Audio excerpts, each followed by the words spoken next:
Hi అమ్మ, ఈరోజు మనం గుండ్రంలో గులకరాలాట ఆడుతున్నాం.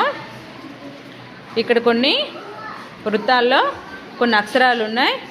మీరు మీకు ఇచ్చిన గులకరాలతో మీకు నచ్చిన వృత్తంలో మీరు రాయి వేసినప్పుడు ఆ వృత్తంలో ఉండే అక్షరంతో పదము చెప్పాలి, వాక్యం, సొంత వాక్యం కూడా చెప్పాలి.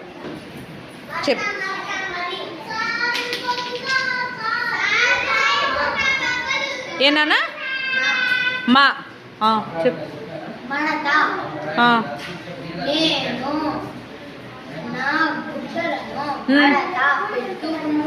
Very good.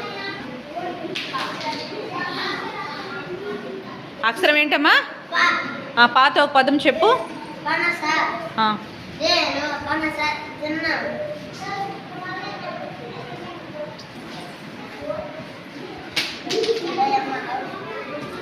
Okay.